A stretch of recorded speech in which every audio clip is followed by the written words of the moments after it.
I did a Zoom search and I found over 400,000 definitions. If you look at different cultures, you get a different definition of what leadership is. If I ask everybody here today to write down a definition, they would all be slightly different. And I think this is because we've all been led differently. We've had personal experiences that form a picture in our mind of what an effective leader and an ineffective leader is. And we have to really unpack that and figure out, what do we believe conceptually, and what do we believe experientially before we can develop our own definition of leadership.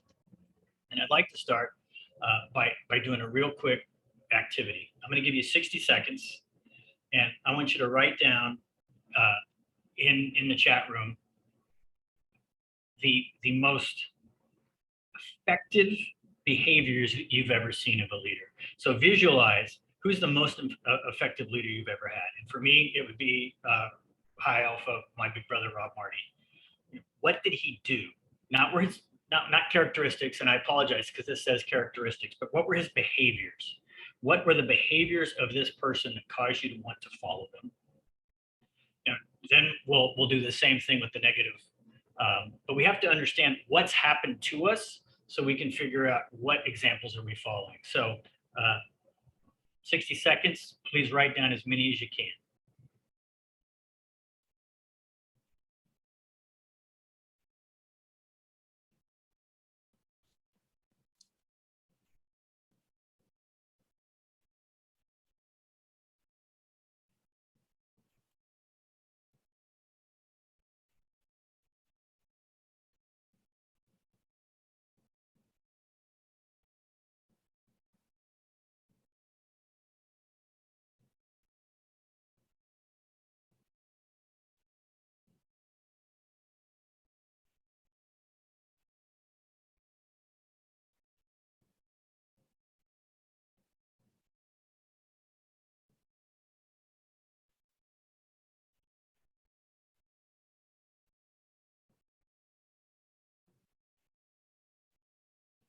All right, thank you, brothers. We got some great responses here, and I'll just hit some of, accountable, empowers and motivates others. They trust and empower lower levels. They use empathy. They listen. Great listener, charismatic, caring, lead by example, cool head in times of stress. They understand others' issues.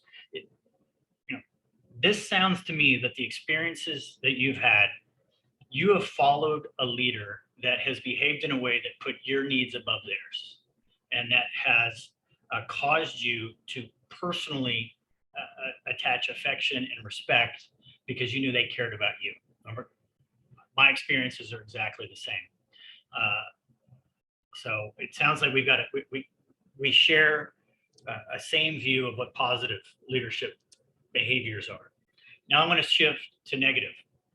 And I had a horrible boss once. I mean, just an absolutely horrible boss that made me feel awful on a daily basis. And I can think through what those behaviors were that caused me to feel that way. And I'd like you to take another 60 seconds and just write down, the worst person you've ever followed. What were the negative behaviors that caused you to lose respect and lose trust?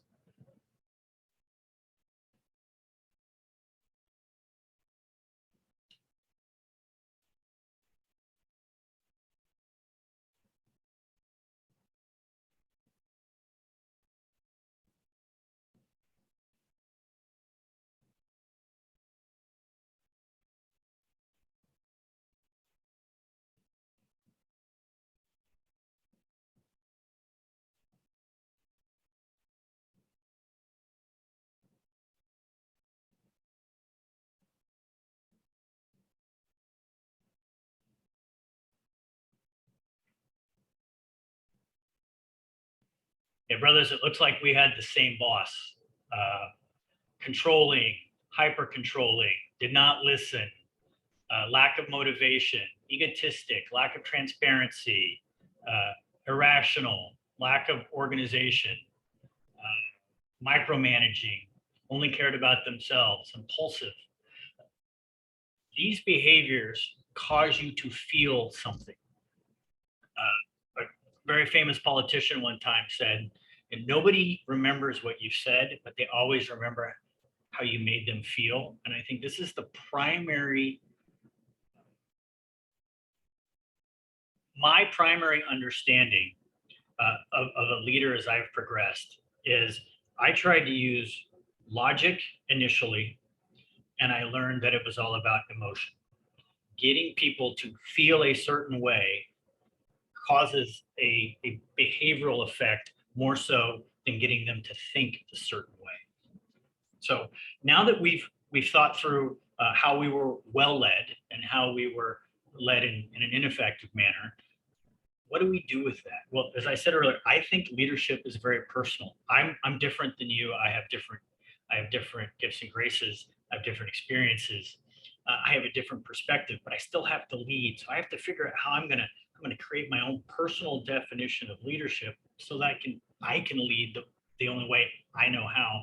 And I think you have to do the same. I could put up this is Lambda Chi Alpha's definition of leadership, and it's going to ring hollow for at least 50% of us. So we got to internalize it.